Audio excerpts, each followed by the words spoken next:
नमो नमः साथियों, स्वस्तिक एजुकेशन के ऑनलाइन प्लेटफॉर्म में आप लोगों का हार्दिक स्वागत है, अभिनंदन है। हमने पिछली कक्षाओं में जाना था कि पाणिनि, कात्यायन और पतंजलि का परिचय, और उसके बाद फिर से हमने जाना था कि उन्होंने कितने 14 सूत्र, जिस प्रकार भगवान शिव के डमरू से 14 सूत्र निकले, उन 14 सूत्रों से भगवान पाणिनि ने प्रत्याहारों का निर्माण किया। 42 प्रत्याहार पाणिनि ने बनाए और उसके बाद में उन्हीं प्रत्याहारों में से, उन्हीं 14 सूत्रों में से अन्य कई सारे वर्ण निकले और उन वर्णों को ही हम वर्णमाला कहते हैं। तो साथियों, आज हम जो टॉपिक पढ़ेंगे उसका नाम है वर्णमाला। तो आज हम जानेंगे कि वर्णमाला क्या चीज़ है। वर्णों की एक माला हो, अर्थात जिस प्रकार माला होती है, गूंथी जाती है पारों से, मणकों से, इसी प्रकार मणियों से जिस प्रकार माला गूंथी जाती है, ठीक उसी प्रकार वर्णों की भी एक माला होती है जिसे हम वर्णमाला कहते हैं। कोई भी भाषा हम पढ़ें तो उसका निश्चित कोई न कोई वर्णमाला होगी। अर्थात यदि कोई व्यक्ति अंग्रेजी विषय का ज्ञाता है और उसे ABCD ना आए, ऐसा नहीं हो सकता। कोई यदि गुजराती भाषा का ज्ञाता है और गुजरात की वर्णमाला उसे नहीं आए, ऐसा नहीं हो सकता। अर्थात हम संस्कृत भाषा को चूँकि पढ़ने जा रहे हैं तो हमें भी इस भाषा की वर्णमाला आना बहुत आवश्यक है। तो साथियों, हम जानेंगे सबसे पहले कि इसकी वर्णमाला कौन सी है, किस प्रकार की है, किन किन भागों में इस वर्णमाला को बांटा गया है। तो ये जो माहेश्वर सूत्र जो है, बस यही तो वर्णमाला है। तो हम जानेंगे माहेश्वर सूत्र कि इस वर्णमाला को, तो इसे, ये माहेश्वर सूत्र मैं यहाँ लिख देता हूं, माहेश्वर सूत्र। शिव सूत्र भी बोला है इसे, प्रत्याहार सूत्र भी बोला है, अक्षर समन्वय भी बोला है। ये सब पिछली कक्षाओं में हम चर्चा कर चुके हैं। अभी इन सूत्रों को एक बार फिर से हम बोलेंगे और जानेंगे, यहीं से वर्णमाला सारी की सारी निकली है। जो भी आप हिंदी के वर्णमाला पढ़ते हैं वो लगभग संस्कृत की वर्णमाला और हिंदी की वर्णमाला सेम है। कारण कि संस्कृत की वर्णमाला से एज इट इज हिंदी में ले लिया गया है। देखिए, हिंदी से संस्कृत ने कुछ नहीं लिया है, संस्कृत से हिंदी ने लिया है। जितनी भी तमाम भाषाएं भारत देश में चलती हैं, अन्यत्र देशों में भी जो भाषाएं चलती हैं, सभी भाषाओं की जननी संस्कृत भाषा को माना गया है। तो ऐसे ही नहीं माना गया। संस्कृत भाषा में अ से लगाकर अंतिम ल वर्ण पर्यंत जितने भी वर्ण हैं, यही सारे वर्ण समस्त भाषाओं में प्रचलित हैं।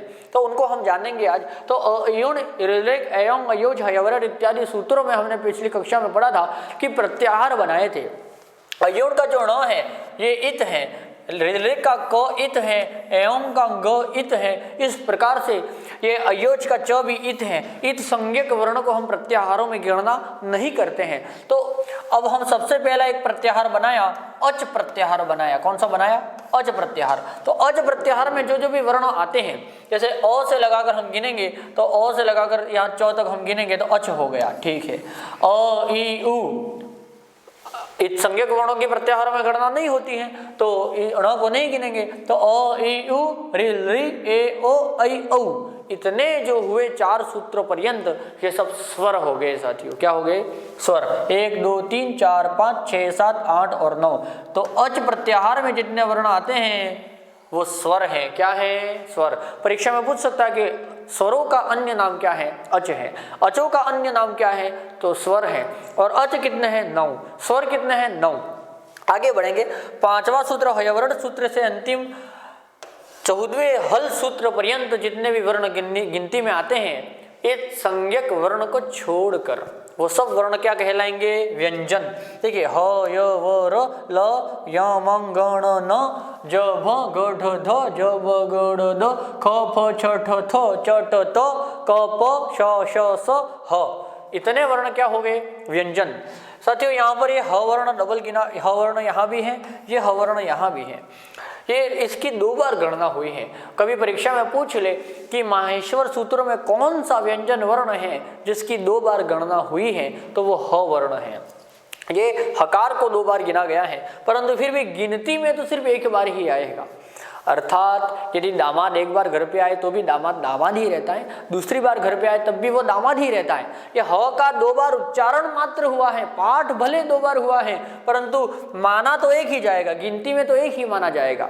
तो यहाँ से गिनेंगे 1 2 3 4 5 6 7 8 9 10 11 12 13 14 15 16 17 18 19 20 21 22 23 24 25 26 27 28 29 30 31 32 33 और ये इसको गिनेंगे नहीं बस, क्योंकि वो पहले गिना जा चुका है। तो इस प्रकार व्यंजनों की संख्या कितनी हो गई 33, स्वरों की संख्या कितनी हो गई 9, अथवा अचों की संख्या, अच की संख्या कितनी हो गई 9। अब देखिए इस ह से लगा करके इस ल पर्यंत एक हल सूत्र बनता, हल प्रत्याहार बनता है। क्या बनता है? हल। हल प्रत्याहार में सारे व्यंजन आ गए, तो व्यंजनों का एक और नाम है क्या? हल। हल व्यंजनानी, तो वो कितने हैं? 33 हैं। तो इस प्रकार माहेश्वर सूत्रों से ही हमें ज्ञात होता है कि माहेश्वर सूत्रों के प्रथम के 4 सूत्र स्वर हैं और अंतिम 10 सूत्र व्यंजन हैं। और भी इसे हम अच्छी तरीके से समझेंगे, हम जानेंगे कि स्वर किसे कहते हैं, स्वर का मतलब क्या है।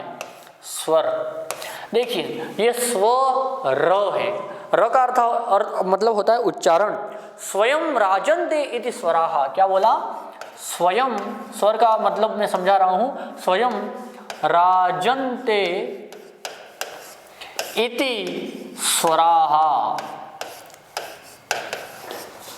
स्वयं राजन्ते इति स्वराः, जो जिनकी स्वतंत्र, जिनकी सत्ता है, जो स्वतंत्रता पूर्वक उच्चरित हो सकते हैं, इन स्वरों को बोलने के लिए कभी भी किसी अन्य वर्ण की आवश्यकता ना पड़े, इसीलिए वह स्वर है। ध्यान दीजिएगा, जैसे अ को बोलना है तो हम स्वतंत्रता पूर्वक अ का उच्चारण कर सकते हैं, ई का उच्चारण भी हम स्वतंत्रता पूर्वक कर सकते हैं, ई दीर्घ ई का उच्चारण भी हम स्वतंत्रता से कर सकते हैं। इन अ, आ, ई, उ, इन स्वरों को बोलने के लिए हमें किसी अन्य वर्ण की आवश्यकता नहीं होती, अतः ये स्वर है। स्वयं राजन, स्वर है, स्वयं राजन्ते इति स्वराः। इसी प्रकार हम यदि व्यंजनों को समझे, व्यंजन, तो व्यंजन किसे कहते हैं? तो व्यंजन की आधी मात्रा मानी गई है, अर्ध मात्रा ही व्यंजन की मानी गई है। ध्यान दीजिएगा, व्यंजनते, व्यंजनते एभिः, एभि इत्युक्ते, एभि का मतलब होता है स्वरों से, एभिः इति व्यंजनानि, व्यंजनते एभिः इति व्यंजनानि, व्यंजनानि, व्यंजनते एभिः, स्वरों के द्वारा जिनका व्यंजन किया जाए, जिनका विभाग किया जाए, जिनको बांटा जा सके, ऐसे जो वर्ण हैं, जैसे कि क। अच्छा, क है, अभी क के अंदर इसको व्यंजनते एभिः अर्थात स्वरों के द्वारा जिनका विभाजन हो सके। अच्छा, क है तो क के अंदर अ भी है, विभाजन हो सका कि नहीं हो सका इस क वर्ण का? हुआ। अच्छा, क है वो व्यंजन है और क के अंदर छुपा हुआ जो अ है ये स्वर है। अर्थात कोई भी व्यंजन का उच्चारण यदि आप करते हैं तो स्वर उसमें लगा होना जरूरी है, अन्यथा किसी भी व्यंजन वर्ण का आप उच्चारण नहीं कर सकते हैं। व्यंजनों के उच्चारण में स्वरों की सहायता बहुत आवश्यक है। व्यंजन कोई भी हो, उसे यदि आपको बोलना है तो उसमें स्वर ऑलरेडी लगा होगा, जैसे कि की लगा दिया, की। अच्छा, की है तो इसमें भी क है और क के साथ में ई है, तो सिर्फ क को आप नहीं बोल सकते उसके साथ जब तक कोई स्वर ना लगा हो। अर्थात डिपेंड है, व्यंजन वर्ण स्वरों के ऊपर डिपेंड है। यदि स्वर साथ में होगा तो ही बोले जाएंगे, तो ही उच्चरित होंगे, तो ही उनका प्रयोग होगा, अन्यथा उनका उतना ज़्यादा कोई डिपेंड है, यानी कि स्वरों के ऊपर वो डिपेंड है मात्र। और स्वर है वो स्वयं उच्चरित है, अर्थात कि आपको भी ये जानना चाहिए, इस चीज़ से आपको पता लग सकता है कि हमें किसी पे डिपेंड नहीं रहना है। व्यक्ति को स्वयं अपनी सत्ता बैठानी चाहिए, स्वयं कुछ करना चाहिए, स्वयं जीविकोपार्जन के लिए स्वयं कुछ मेहनत करनी चाहिए। तो आप भी निश्चित तौर पर रीट परीक्षा में निश्चित ही सिलेक्शन ले पाएंगे, आप भी अपने पैरों पर खड़े हो जाएंगे। बस पैरों पे खड़े होना ही स्वर है, ध्यान रखना, है ना। पैरों पे खड़े हो जाए यानी कि स्वयं उच्चरित हो जाए, जिनकी स्वतंत्र सत्ता हो, जिनको किसी अन्य की आवश्यकता ना पड़े, बस वही स्वर है। तो जीवन में स्वर बनने की हमें आवश्यकता है। व्यंजन तो ठीक है, वैसे तो बने बनाए व्यंजन हैं, पैदा ही व्यंजन से हुए थे हम। तो ध्यान दीजिएगा, आगे आपको मोटी मोटी बात मैं ये कहना चाह रहा हूँ कि जिनकी स्वतंत्र सत्ता है, जिनको स्वतंत्रतापूर्वक बोला जा सके, वो स्वर हैं, और स्वरों की सहायता से जो बोले जा सकें वो व्यंजन है। बस इतनी बात करके मैं आगे बढ़ता हूँ। आपको पता चल गया, मालूम पड़ गया आपको कि स्वर और व्यंजन क्या है, स्वर किसे कहते हैं, व्यंजन किसे कहते हैं। अभी हम माहेश्वर सूत्रों के अंदर ही से ये सारी चीज निकाली गई, स्लाइड पे आपको दिख रहा होगा।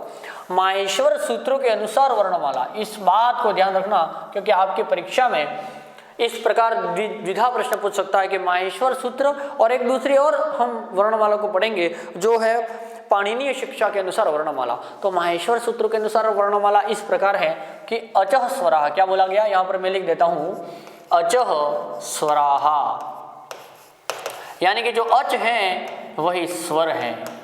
ऐसा एक सूत्र भी, ऐसा एक लाइन भी ऐसी आती है, अचः स्वराः, जो अच है वही स्वर है। अचों का ही एक अपर नाम है, वो क्या है, स्वर। अब अभी जस्ट अपन ने पढ़ा था कितने हैं अच, 9 है। अच्छा स्वर कितने हैं, 9 है। कौन कौन से, अयुण, दीर्घ, एयम, अयौच, ये 4 सूत्रों के अंदर स्वरों का विधान है। तो इस संज्ञक वर्ण को गिनेंगे नहीं, तो नहीं गिनेंगे तो क्या बचा, अ ई उ ऋ ऋ ए ओ ऐ औ, ये कितने हैं साथियों, पूरे 9 हैं। गिन लो, 1 2 3 4 5 6 7 8 9, ये 9 स्वर हैं।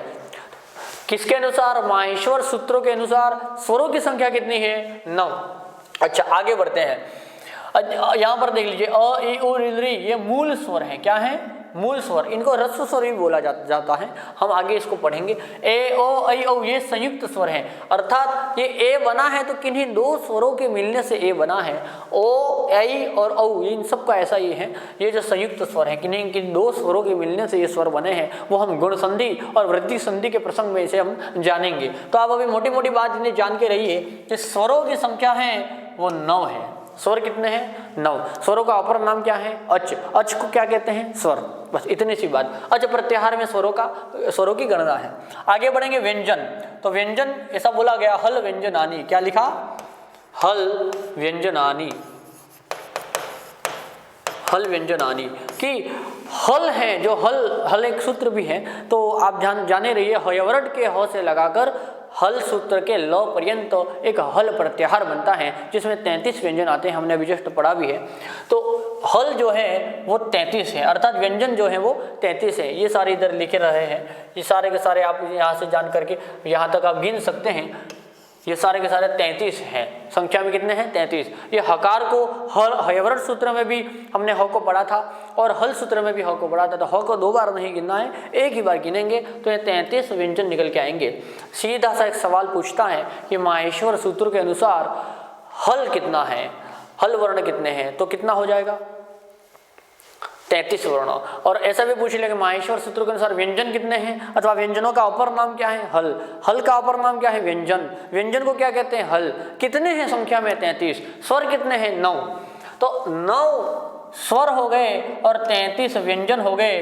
कुल वर्ण कितने हैं, ध्यान दीजिएगा, माहेश्वर सूत्रों के अनुसार कुल वर्ण कितने हैं, अर्थात माहेश्वर सूत्र में 1 से 4 सूत्रों तक तो स्वर हो गए जो कि 9 हैं, और हयवरट सूत्र से हल सूत्र पर्यंत आगे के 10 सूत्रों में व्यंजन हो गए जो कि 33 हैं। तो 33 और 9 मिलके कितने हो गए, 42। तो परीक्षा में प्रश्न बनता है कि माहेश्वर सूत्र में कुल वर्ण कितने हैं, तो 42। स्वर कितने हैं, 9। व्यंजन कितने हैं, 33। जोड़ के कुल वर्ण कितने हैं, तो 42। आगे बढ़ते हैं, इन व्यंजनों का भी अलग अलग विभाग किया गया है। सबसे पहले बताया स्पर्श व्यंजन। ये जो 33 जो व्यंजन है इन्हीं का विभाग है, अलग से व्यंजन कहीं बाहर से नहीं लाया गया, इन्हीं से निकाल के सब बताया गया है कि ये जो स्पर्श व्यंजन है, स्पर्श ऐसा बोला गया, यहाँ पर आप देख सकते हैं इन 25 वर्णों के उच्चारण में तालु आदि उच्चारण स्थानों का स्पर्श होता है। आप बोल सकते हैं, जैसे कि मैं आपको ये सबसे पहले बता दूं, यहाँ पर कु, पहले इसे समझाऊंगा। कु क्या है, चू क्या है, टू, तू और पू ये क्या है, जानिएगा। जब पाणिनि को किसी ने बोला, बोल बेटा क ख ग घ ङ बोल, तो वो कहता कु, क्या कहता, कु। बस कु इतना कह के उसका क ख ग घ ङ हो गया। फिर पूछा गया, बोल बेटा चौवर्ग में च छ ज झ य बोल, तो वो बोलता चू। चू बोलने मात्र से च छ ज झ य पूरा हो गया उसका। बोला गया ट वर्ग को बोल, ट ठ ड ढ बोल, वो कहता टू। अच्छा त वर्ग को तो तू, प वर्ग को पू, बस इतना ही कहता वो, कुचु टू तू पू। कुचु टू तू पू बोलने मात्र से पाणिनि की नजर में ये 25 वर्ण पूरे हो गए, अर्थात क से लगाकर म तक के सारे वर्ण पूरे हो गए, ये आ गए उनको। तो यहाँ पर ऐसा आ गया, कु का मतलब कु के अंदर जो ऊ है उसकी इत हो जाता है। ऊ कोई भी वर्ण हो संस्कृत में तो उसे सिर्फ अकेले वर्ण को नहीं लिखा जाता, उसके अंदर त लगा दिया जाता है, अर्थात उत। ऊ का मतलब क्या हो गया, उत, है ना। तो उत का मतलब भी ये तो का तो चला जाएगा, ऊ बचेगा, उत का इत हो गया, क्या हो गया, इत। उत का उत यानी कि ये क के नीचे जो ऊ लगा है वही उत है। तो उत के क्या हो गया, इत हो गया। जब उत का इत होगा तो इसमें इन दोनों शब्दों में संधि हो जाएगी तो उदित ऐसा वर्ण बन जाएगा। क्या बन जाएगा, उदित। तो इन 25 जो वर्ण है स्पर्श व्यंजन जो है इनको उदित भी कहते हैं। क्योंकि ये वर्गों में बटे हैं इस वजह से इन्हें वर्गीय व्यंजन भी कहते हैं। वर्गीय व्यंजन, वर्गीय व्यंजन, वर्गीय व्यंजन भी कहते हैं। तो देखिएगा, ध्यान दीजिएगा, यहाँ पर लिखा है इन 25 वर्णों के उच्चारण में तालु आदि उच्चारण स्थानों का स्पर्श होता है, अतः इन्हें स्पर्श वर्ण कहा जाता है। आप बोल के देख सकते हैं, कु अर्थात कवर्ग, चु अर्थात चवर्ग। तो कवर्ग में 5 अक्षर हैं, क ख ग घ ङ। फिर चवर्ग में भी 5 अक्षर हैं, च छ झ झ य। फिर टू अर्थात टवर्ग, टवर्ग में भी 5 है, ट ठ ड ण। त वर्ग में 5, त थ द द न। और प वर्ग में भी 5 अक्षर हैं, प फ ब भ म। 5 5 5 5 5 5 5 25। अर्थात पांचों वर्गों में मिलके, एक वर्ग में 5 वर्ण हैं, तो पांचों वर्गों में मिलके कितने हो गए, 25। तो स्पर्श व्यंजनों की संख्या कितनी है, 25। अच्छा, इसे स्पर्श क्यों बोला गया, क्योंकि आप बोलिए क को बोलेंगे क ख ग, ऐसे कैसे आप च वर्ग को बोले च छ। देखिए, आपकी जिह्वा कहीं ना कहीं मुख के अंदर किसी स्थान को बहुत बढ़िया छूती है, तभी ये वर्ण उच्चरित हो पाते हैं। आप बोल सकते हैं ट थ द ध, देखो दांतों को जीभ छू रही है। जब ट वर्ग बोला ट ठ ड ढ, देखो मूर्धा आदि स्थानों को छू रही है। बोलेंगे च छ, बढ़िया चपक के छूती हैं तालु स्थान को जीभ, तभी जाके वो चवर्ण बन पाता है। तो चवर्ण तभी बनेगा जब जीभ किसी अवयव को, किसी स्थान को छुएगी। तो च बोलने से आपको मालूम पड़ रहा है कि च बोलने से ये जीभ किसी न किसी स्थान को छू रही है। छूने को ही संस्कृत में स्पर्श कहते हैं। इसीलिए इन वर्णों को, इन 25 वर्णों को क्या बोला जाता है, स्पर्श वर्ण। क्या कहा जाता है, स्पर्श। व्यंजनों में सबसे पहला भाग हो गया स्पर्श व्यंजन। तो स्पर्श व्यंजन कितने हैं, 25। अच्छा, कौन कौन से, ये रहे सारे, क ख ग घ, ऐसा कोई भी वर्ग पूछ लेगा। अच्छा, वर्गीय व्यंजन भी कहते हैं स्पर्श व्यंजनों को, उदित व्यंजन भी कहते हैं। यहाँ पर लिखा हुआ है कु चु टु तु पु में ह्रस्व उ की इत संज्ञा होती है, अतः इन्हें उदित वर्ण भी कहा जाता है। चलिए आगे बढ़ते हैं। आगे ऊष्म व्यंजन है। क्या है, ऊष्म। ऊष्म व्यंजन, ऊष्म नाम से ही पता चल रहा है कि गर्म अर्थात ऊष्मता से कोई संबंध है इनका। समझेंगे ऊष्म व्यंजन कौन कौन से हैं।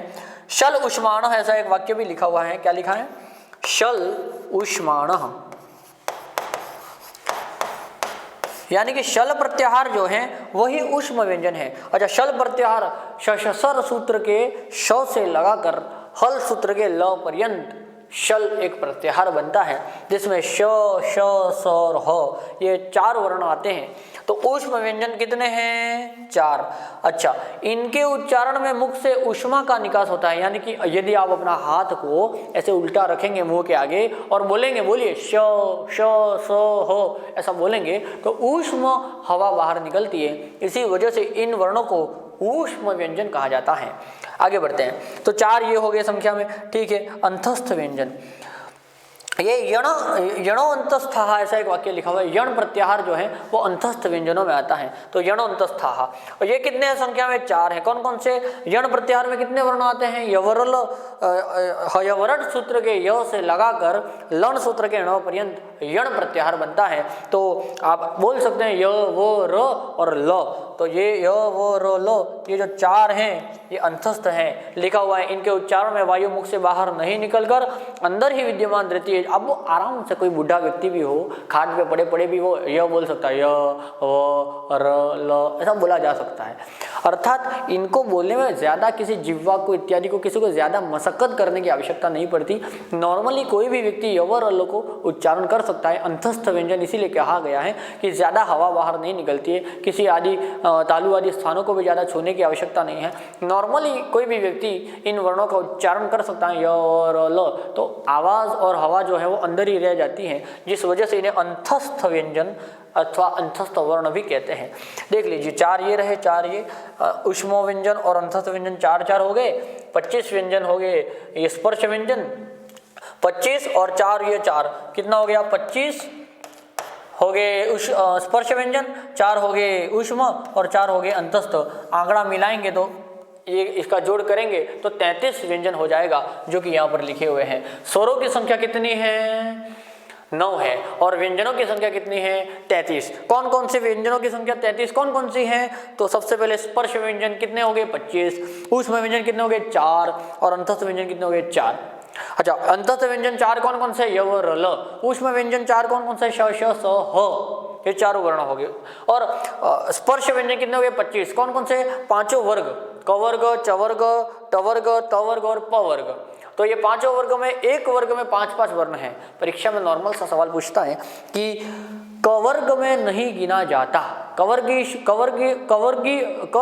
वर्णेषु न गण्यते, क वर्ग में नहीं गिना जाता, ऐसा सरल सा साधारण सा सवाल पूछेगा और फिर लिख देगा कि क ख ग घ च, तो ऐसा घुमा के सवाल पूछेगा, तब च उत्तर राइट होगा। तो इस प्रकार से आपको मालूम पड़ गया स्वर है 9 और व्यंजन है 25, तो कुल वर्ण कितने हो गए? 42।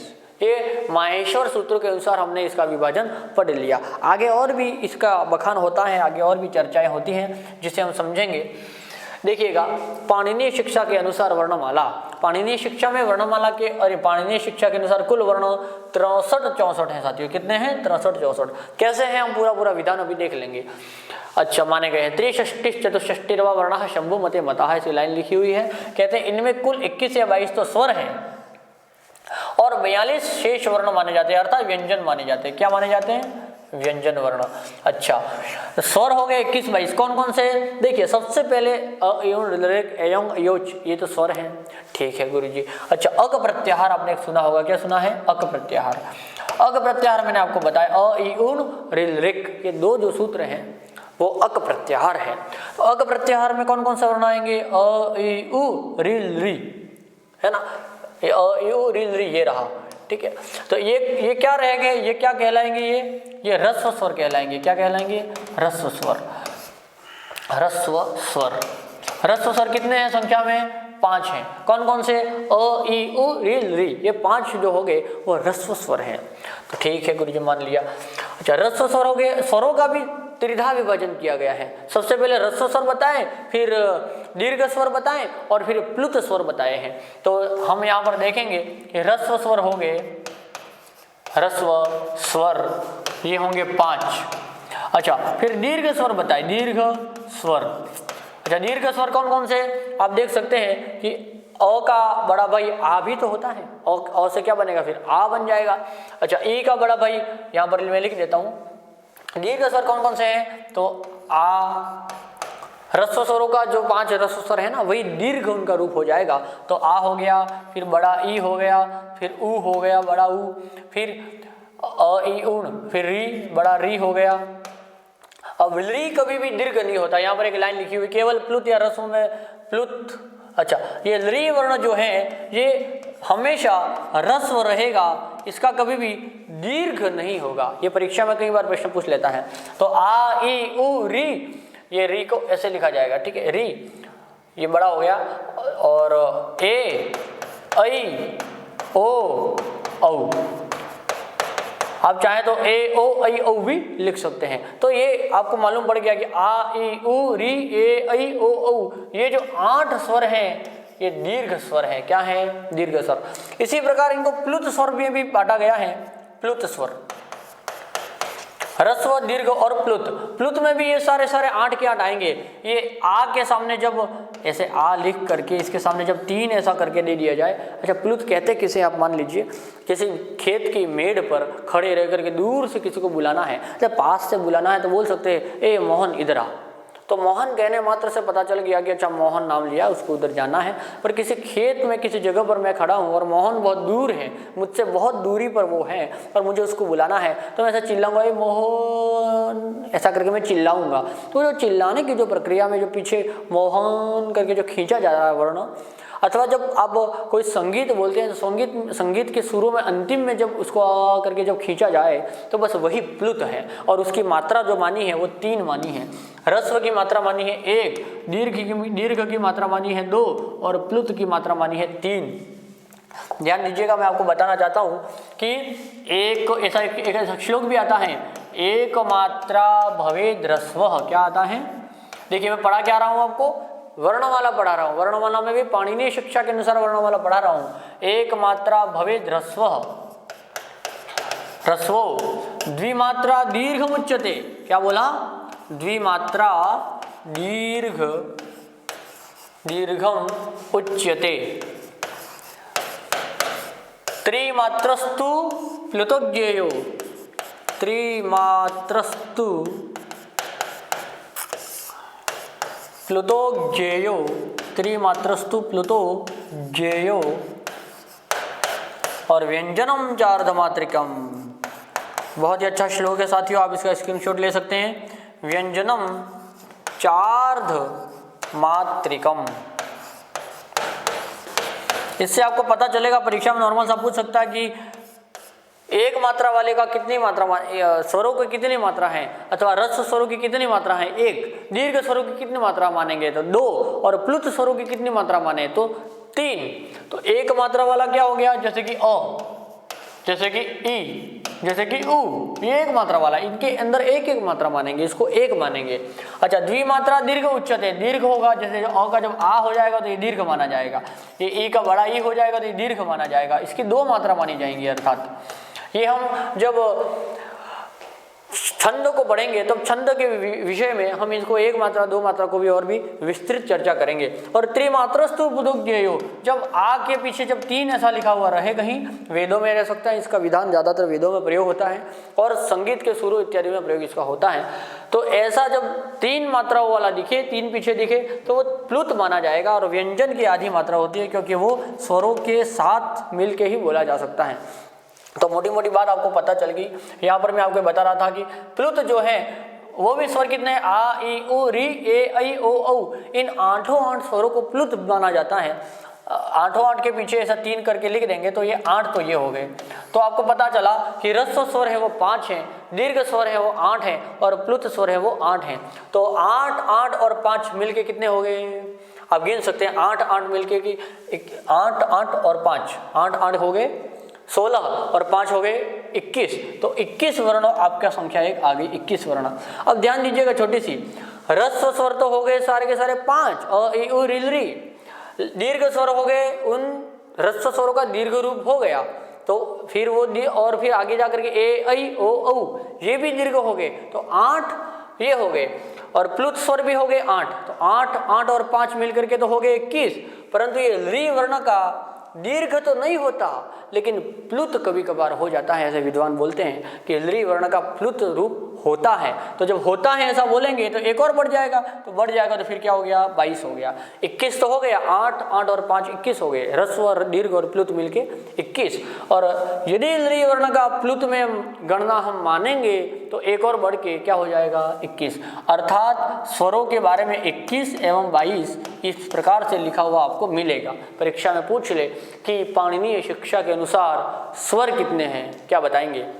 ऐसा लिखा होगा 21, 22 ऐसा कहीं ना कहीं लिखा होगा। अच्छा, पाणिनीय शिक्षा के अनुसार ह्रस्व स्वर कितने हैं? 5, अ, ई, उ, री, रे। अच्छा, पाणिनीय शिक्षा के अनुसार दीर्घ स्वर कितने हैं? 8। कौन कौन से? अ, ई, उ, री और री तो गिनेंगे नहीं। अ, ई, उ, री को दीर्घ रूप हो जाएगा। और जो दीर्घ ऑलरेडी है, जैसे कि ए, ऐ, ओ, औ, ये तो ऑलरेडी दीर्घ है ऑटोमेटिक, पहले से ही। इसे संयुक्त स्वर भी बोलते थे। तो ये पहले से ही दीर्घ है, और 4 दीर्घ वो ये ऊपर वाले, तो ये भी दीर्घ है और ये भी दीर्घ है, मिलके कितने हो गए? 8 संख्या में हो गए। ठीक है, चलो ये समझ लिया अपन ने। अभी स्वरों का विभाजन समाप्त हुआ यहाँ पर कि पाणिनीय शिक्षा के अनुसार स्वर कितने हैं? 21, 22। कौन कौन से? ह्रस्व स्वर हो गए 5, दीर्घ स्वर हो गए 8 और प्लुत स्वर भी हो गए 8। ऐसा करके 21 और 22 ये स्वरों का विभाजन हो गया। हम समझेंगे शेष वर्ण कौन से? व्यंजन वर्ण। तो व्यंजनों की संख्या कितनी है? 42 यहाँ पर लिखा है। कैसे है उसको हम समझते हैं, जानते हैं। अभी पिछली बार हमने पिछली स्लाइड में यहाँ पर हमने पढ़ा था, यहाँ हमने जाना था कि सबसे पहले 25 तो स्पर्श व्यंजन है, 4 ऊष्म व्यंजन है और 4 यहाँ पर अंतस्थ व्यंजन है। तो इस प्रकार ये 33 व्यंजन तो ये हो गए। व्यंजनों का प्रकार यहाँ पर ये पढ़ लिया हमने। अच्छा, 33 व्यंजन पढ़ लिए। वही यहाँ पर लिखा हुआ है कि स्पर्श व्यंजन कितने हो गए? 25। यही इनको उदित वर्ण वर्गीय व्यंजन भी कहते हैं। आप चाहो तो ऐसा एक लाइन भी लिख सकते हो कि कादयो मा वसाना, कादयो मा वसाना स्पर्शः। यानी कि क से लगाकर म पर्यंत जी गिने, ये रहा क से लगाकर गिनने तो म तक गिनेंगे, वो स्पर्श व्यंजन हो गए। तो क से म तक स्पर्श व्यंजन है, तो 25 तो ये हो गए। अच्छा, ऊष्म व्यंजन कितने हो गए? 4। अंतस्थ व्यंजन अभी पिछले स्लाइड में हमने पढ़ा, ये हो गए। यहाँ तक कितने संख्या में हो गए? ये 33 हो गए। ठीक है, 25, 4 और 4 ये हो गए। अच्छा, यम वर्ण हम पढ़ेंगे अब। यम वर्ण 4 यम वर्ण है, कौन कौन से? कुम, खुम, गुम और ये घुम। अच्छा, ये क्या है गुरुजी? ये समझ में नहीं आया जी? बिल्कुल मैं समझा देता हूँ आप लोगों को। कुम, खुम, गुम, घुम क्या है? देखिए, वेदों में जब कभी भी ऐसा लिखा जाए चख नतुह, चख नतुह, क्या लिखा? चख नतुह, तो ऐसा एक लिखा, हम यहां पर समझ लेते हैं। चख नतुह मैं बता देता हूं आपको। चख नतुह, जब कभी भी, यहां पर 9 है देख लीजिएगा, जब कभी भी कोई पंचम अक्षर आ जाए, यानी कि यमं गणनम सूत्र है, उसका उसमें जो भी सूत्र में जो भी वर्ण है वो सब पंचम वर्ण है, वर्ग के 5वें अक्षर हैं। तो क ख ग घ ङ का अंग आ जाए, कि च छ ज ज य से य आ जाए, ट ठ ड ढ ण का ण आ जाए, या त थ द द न का न, या प फ ब भ म का म आ जाए, तो जब कभी भी ये 5वां वर्ण दिखे और उससे पहले क वर्ग का कोई अक्षर दिखे, क वर्ग में भी आगे के सिर्फ 4 अक्षर क ख ग और घ, ये 5 अक्षरों में से कोई ये 4 अक्षरों में से कोई अक्षर दिखे, जब कभी भी किसी वर्ग का पंचम वर्ण दिखे और उससे पहले आधा क ख ग घ में से कोई आधा वर्ण दिखे, तो उस वर्ण का डबल उच्चारण करेंगे। जैसे चखनतु में ख को डबल माना गया है, तो पहले वाला जो ख है ये यम है। क्या है साथियों? यम। ज़्यादा आप दिमाग मत लगाइए, क्योंकि ये यम वर्ण मात्र वेदों में प्रचलित है, लोक व्यवहार में इसका कभी प्रयोग नहीं होता। बस आप मोटी मोटी बात आप इतनी जान लीजिए कि बस ये कुम, खुम, गुम, घुम इस प्रकार से इनको दर्शाते हैं, और क ख ग और घ ये यम वर्ण है। ठीक है। अच्छा, जब भी इनका द्वित्व हो जाता है, 2 बार इसका उच्चारण आए, ऐसी स्थिति आ जाए कहीं पर, तब जाके इनको यम कहेंगे। तो ये संख्या में 4 है, जो कि पाणिनीय शिक्षा के अंदर ये लिखा हुआ है। अच्छा, अनुस्वार, जब कभी भी किसी वर्ण के सामने ये वाला लिखे, ऐसा दिखे आपको, तो ये अनुस्वार है ना। जैसे गंगा लिख दिया मैंने यहाँ पर, गंगा, तो ग के ऊपर जो बिंदी आपको दिख रही है यही अनुस्वार है ना। अच्छा, अनुस्वार की संख्या कितनी है? 1। अच्छा, विसर्ग देख लेते हैं। जैसे रामः लिखा है, म के पीछे से इस प्रकार के जो 2 बिंदु दिखते हैं यही विसर्ग है। देखिएगा, विसर्ग और अनुस्वार का उच्चारण व्यंजनों में किया गया है। ये क्या है? व्यंजन वर्ण है, ऐसा माना गया है। अच्छा, जिह्वा मूलीय, आपको बता दूं मैं कि क एवं ख से पहले यदि आधा विसर्ग जैसी कोई आकृति दिखे, तो ये आकृति जिह्वा मूलीय है।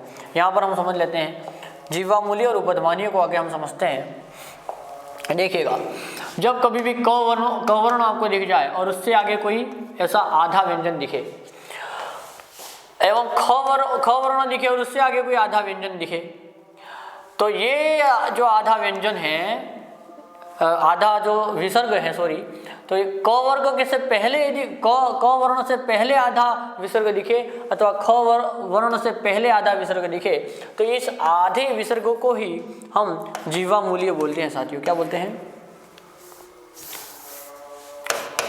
क एवं ख से पूर्व यदि कोई भी आधा विसर्ग दिखे, इस आधे विसर्ग को ही हम जिह्वा मूलीय बोलेंगे, जिह्वा मूलीय। और आगे जानते हैं, इसी प्रकार उपध्मानीय भी होता है। उपध्मानीय, जैसे प एवं फ से पहले यदि कोई आधा विसर्ग दिखे, तो इस आधे विसर्ग को हम उपध्मानीय कहेंगे, उपध्मानीय। ठीक है, तो जो कि हमने देख लिया, यहाँ पर जान लिया है उपध्मानीय किसे कहेंगे और जिह्वा मूलीय भी किसे कहेंगे। तो ये हो गए जिह्वा मूलीय और ये हो गए उपध्मानीय। ठीक है, देखिए जिह्वा मूलीय की संख्या कितनी है? 1। लेकिन जिह्वा मूलीय कब मानेंगे? क ख से पहले यदि आधा विसर्ग आए जिह्वा मूलीय, और प फ से पहले आधा विसर्ग आए फ से पहले आधा विसर्ग आए तो वो उबदमानीय। संख्या में वो कितना है? एक होता है दुष्पृष्ट। जब कभी भी आपको इस प्रकार ऐसा इस प्रकार ल की तरह ऐसा लड्डू गांधी जी के चश्मे जैसे आकृति के मिले, समझ जाना वो ल, न र में न ल में उसका उच्चारण होगा। वो ल इस प्रकार कहीं आपने इस वर्ण को आपने गुजराती की वर्णमाला में कहीं देखा हो तो ये ऐसा होता है। ठीक है, वैदिक प्रक्रिया में ड से पहले तथा बाद में स्वर के होने पर ड के स्थान पर दुष्पृष्ट हो जाता है, आदेश हो जाता है इस प्रकार का। तो ये भी संख्या में कितने हैं? 1 है। तो आपको पता चल गया होगा कि हमको शेष वर्ण 42 कौन कौन से हैं? 25 तो ये हो गए, 4 और 4 ये हो गए, 33 हो गए, हमने संख्या यहाँ लिखी। उसके बाद 4 हो गए यम, अनुस्वार 1, 4 और ये 5, 6, ये जीवा मूल्य 7, उपदमानीय 8 और दुष्पृष्ट हो गया 9। ठीक है, तो ये 33 और ये 9 इधर हो गए, तो कितने हो गए? ये सब मिलकर के 42 वर्ण आपके हो गए। यानी कि व्यंजनों की संख्या कितनी हो गई जाती हो? 42। पाणिनीय शिक्षा के अनुसार व्यंजनों की संख्या कितनी है? 42। अच्छा, 42 ये हो गए। और हमने उससे पहले स्वरों को पढ़ा था, 21 और 22 तो स्वर हैं। कितने हैं? 21 स्वर हैं अथवा 22 स्वर हैं। ठीक है, तो इनको मिलाएंगे तो कितने हो जाएंगे? यहाँ पर आपको संख्या यहाँ पर दिखेगी 63 और 64 हो जाएंगे, 63, 64। ठीक है, अभी मैं आपको यहाँ पर बता देता हूँ, आपने स्क्रीनशॉट तो ले ही लिया होगा।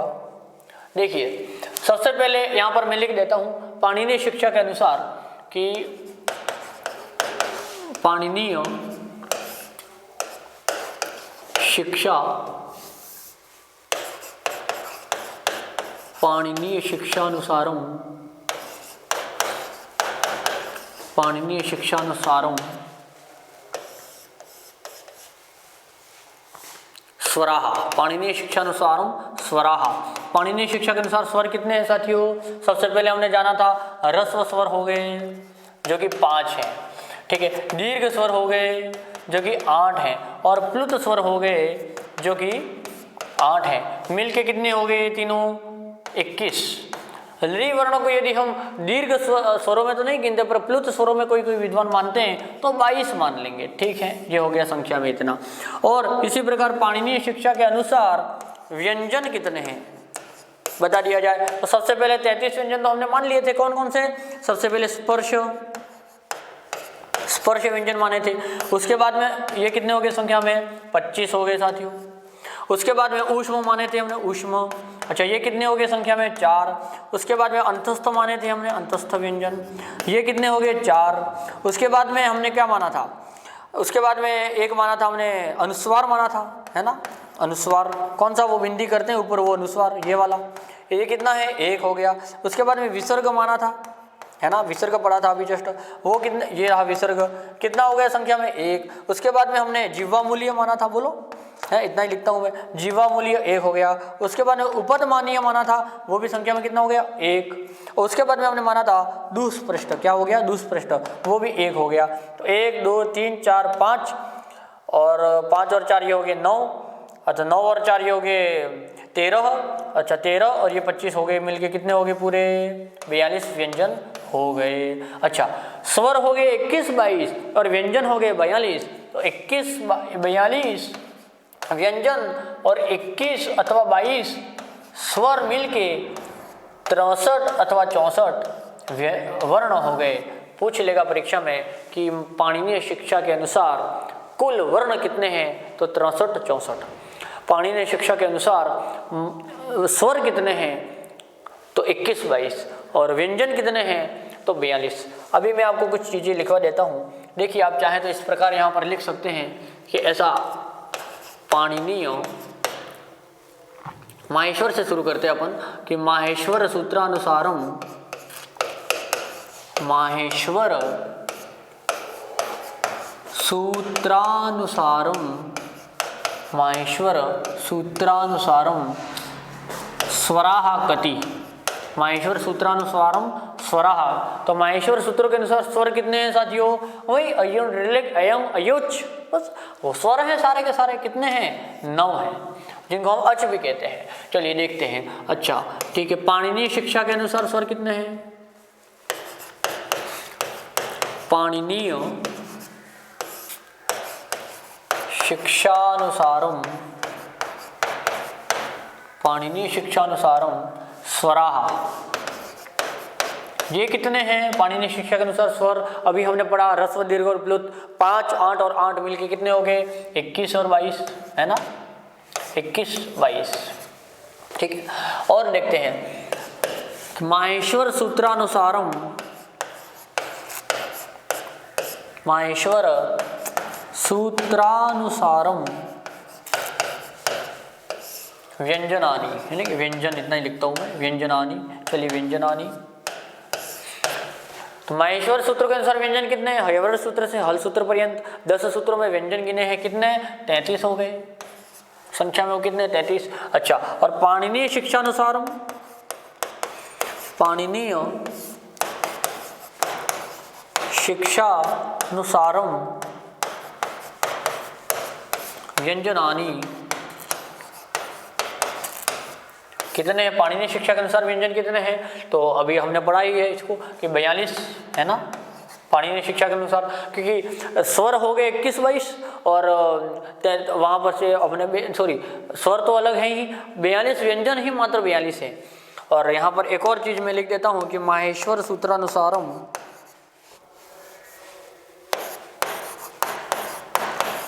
माहेश्वर सूत्रानुसारम, सूत्रानुसारम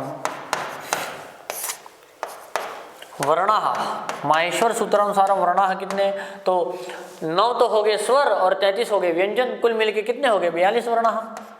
ठीक है, और पाणिनीय शिक्षानुसारम, पाणिनीय शिक्षानुसारम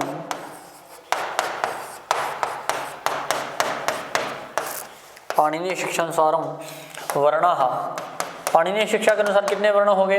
तो ध्यान दीजिएगा, माहेश्वर सूत्र में तो 42 वर्ण हैं सारे मिलके, स्वर और व्यंजन सब मिलके, लेकिन पाणिनीय शिक्षा में व्यंजनों की संख्या ही 42 है केवल। तो व्यंजनों की संख्या तो 42 होगी पाणिनीय शिक्षा में, और पाणिनीय शिक्षा में स्वरों की संख्या 21, 22 होगी, दोनों मिल के कितने हो गए? तो 63, 64 हो गए, 63, 64। बस यही से प्रश्न आपके बार बार बनते हैं, ध्यान दीजिएगा। सबसे पहले ले गया माहेश्वर सूत्र, फिर पाणिनीय, फिर माहेश्वर सूत्र। माहेश्वर सूत्र के अनुसार स्वर 9, माहेश्वर सूत्र के अनुसार व्यंजन 33 हो गया, 4 सूत्रों में स्वर, 10 सूत्रों में व्यंजन। ठीक, फिर समझना, और माहेश्वर सूत्रों के अनुसार सारे वर्ण कितने हो गए? इतने हो गए, स्वर और व्यंजनों को जोड़ेंगे तो इतने हो गए, कितने हो गए? 42। ठीक है, पाणिनीय शिक्षा के अनुसार, यहाँ से दूसरा करते थे, चलिए, पाणिनीय शिक्षा के अनुसार स्वर कितने हो गए? 21, 22 पाणिनीय शिक्षा में, ह्रस्व दीर्घ और प्लुत को जोड़ के। अच्छा ठीक है, पाणिनीय शिक्षा के अनुसार व्यंजन कितने हो गए? 42, सारे स्पर्श व्यंजन, अंतस्तत और ऊष्म व्यंजन, अनुस्वार, विसर्ग, दुष्पृष्ठ, उपदमानीय, जीवामूल्य सब मिलके 42 हो गए। अच्छा, और पाणिनीय शिक्षा के अनुसार कुल वर्ण कितने हो गए? तो देखिएगा, सारे स्वर तो हो गए 21, 22 पाणिनीय शिक्षा के अनुसार, और व्यंजन हो गए 42, तो 42 और 21, 22 को जोड़ेंगे तो वर्ण कुल कितने हो गए? 63, 64। बस इस बात को आप पक्का कर लेना, याद कर लेना। इसकी चाहो तो आप स्क्रीनशॉट भी ले सकते हैं, स्क्रीनशॉट ले लीजिए, और आज की कक्षा को हम यहाँ पर विराम देंगे। तो साथियों, धन्यवाद है आप लोगों को कि आपने इस कक्षा को सुना। निश्चित तौर पर हमें उम्मीद है आप अपनी रीट की परीक्षा में पास होकर के हमें ज़रूर आगाज़ करेंगे, हमें ज़रूर मिठाई खिलाने आएंगे आप लोग। तो हमें आपसे निवेदन करता हूं कि इसी प्रकार की हमारी कक्षाओं को देखते रहें, इस प्रकार की इस वीडियो को आप लाइक करें, शेयर करें, और अपने अपने ग्रुप में अन्य जगहों पर भी इस संस्कृत की गंगा को बहाएं। मैं ऐसा आपसे आग्रह करता हूँ। धन्यवाद साथियों, फिर मिलेंगे किसी अन्य टॉपिक के साथ। धन्यवाद।